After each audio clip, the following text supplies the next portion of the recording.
ऋषिनाथ के दर्शन करने के बाद में हम अभी निकल चुके हैं खमनौर हल्दी घाटी के लिए।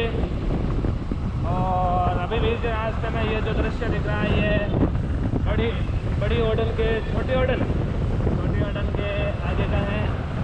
और ये रास्ता सीधा है वो खमनौर जाएगा और खमनौर से हम है वो हल्दी घाटी जाएंगे। खमनौर और हल्दी घाटी के बीच में 3 किलोमीटर का फासला है, 3 से 4 किलोमीटर का फासला है।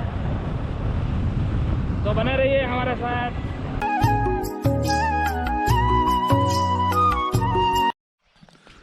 रक्त तलाई वो स्थान है जहाँ से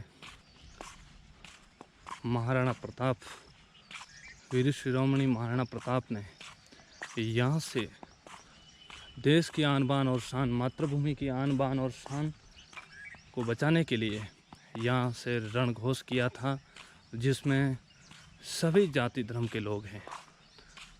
वो अपनी मातृभूमि के लिए यहाँ हाजिर हुए थे। अब छंत्री है वो देख रहे हैं, वो तंवरों की छंत्री है।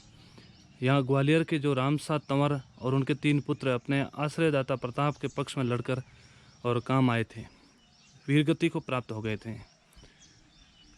जिनकी वीरता और राजभक्ति के सम्मान में महाराणा जो कर्ण सिंह जी थे, उन्होंने विक्रम 1681 में एक क्षत्रिय रामसा के पुत्र शालिनवा की स्मृति में बनवाई थी।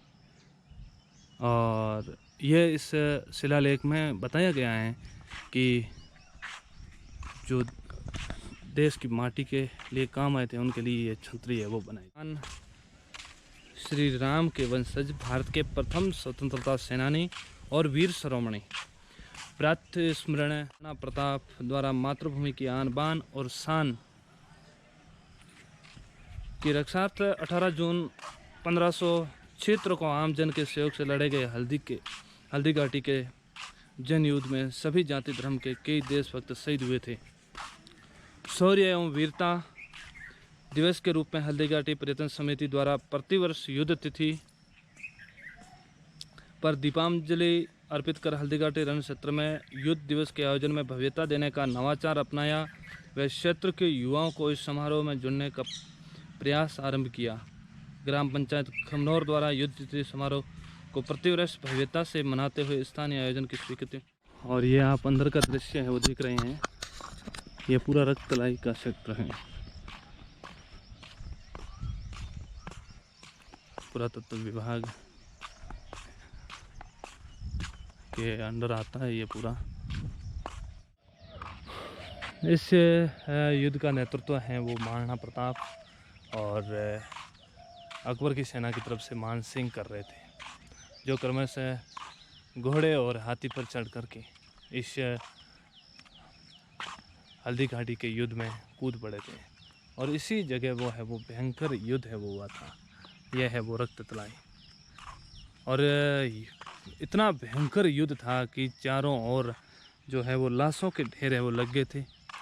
और अकबर की शाही सेना थी, उसको काफ़ी नुकसान भी हुआ। उस नुकसान को देखते हुए मान सिंह है वो पीछे हट गया और महाराणा प्रताप हैं वो उनका डटकर मुकाबला कर रहे थे। यह देख करके उनने विपक्षी सेना में भगदड़ मच गई और वो पीछे हट गए।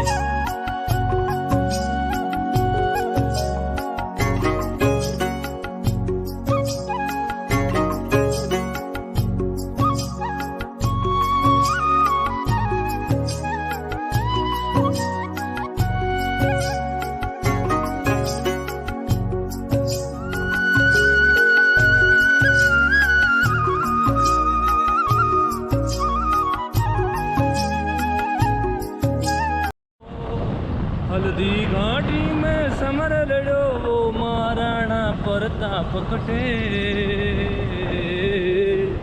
वो मायड़ थारो पूत कटे, वो एक लिंग दीवान कटे, वो महाराणा प्रताप कटे, वो महाराणा प्रताप कटे। हूँ लड़ो गणो हूँ भिड़ो गणो, मेवाड़ रशान बचावड़ ने,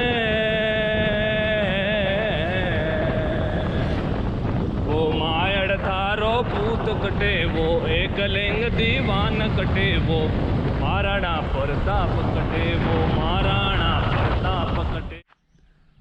यहाँ से यह है जो हल्दी घाटी दर्रा है जिसके ऊपर से महाराणा प्रताप का चहता घोड़ा जो चेतक था वो कूदा था यहाँ से। ये जो आप देख रहे हैं यहाँ पूरी दर्रा एकदम गड्ढा है जिसके ऊपर से कूदते ही चेतक है वो घायल हो चुका था और चेतक का जो स्मारक है वो इस साइड है। वहाँ जा कर के चेतक ने है वो अपनी देह त्याग दी थी।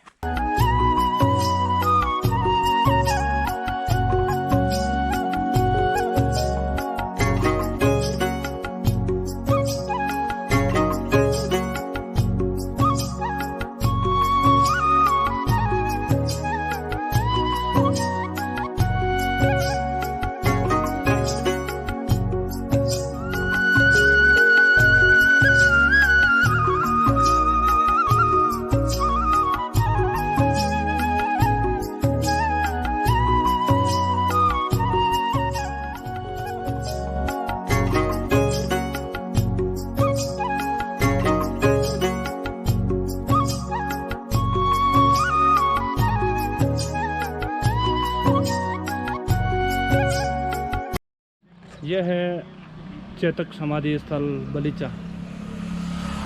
यहाँ पर महाराणा प्रताप के अति प्रिय घोड़े चेतक की समाधि बनी हुई है जहाँ पर दर्रा से कूदते वक्त जो है चेतक घायल हो चुका था और यहाँ आकर के चेतक ने है वो प्राण त्यागे थे। यह जो आप देख रहे हो 4 खंभों वाली संतरी यह है चेतक की जो शहीद होने के बाद में जिसके ऊपर याददाश्त के रूप में जिस छतरी का निर्माण कराया था वो यह है। और यह है पुराना शिव मंदिर।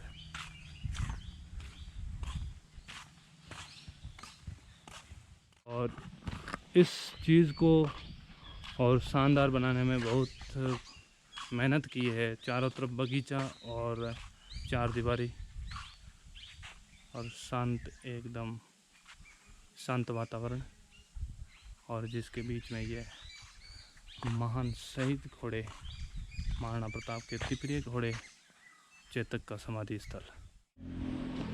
और यह आप जो बोर्ड देख रहे हैं वो वाला रास्ता वो सीधा महाराणा प्रताप स्मारक जाता है ऊपर, जिसके ऊपर चेतक पर सवार महाराणा प्रताप की बहुत ही शानदार है वो मूर्ति है।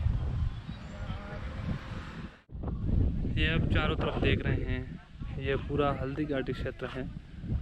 और इस हल्दी घाटी के बीच में पहले हमने खमनौर देखा, उसके बाद में हल्दी घाटी जो घाटी आ रही थी बीच में वो देखी और फिर हमने चेतक का स्मारक देखा और अब हम महाराणा प्रताप के स्मारक देखने के लिए आए हैं।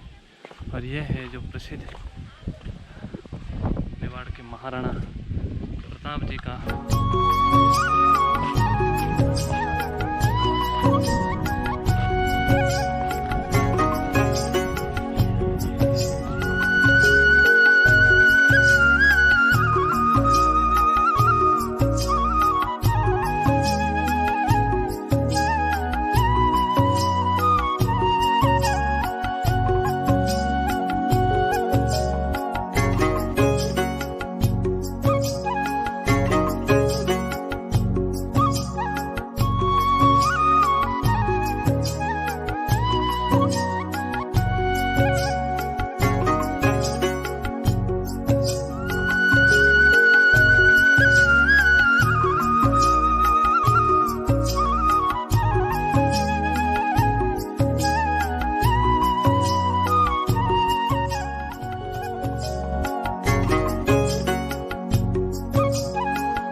ये जो आप देख रहे हैं ये हल्दी घाटी म्यूजियम का मुख्य प्रवेश द्वार है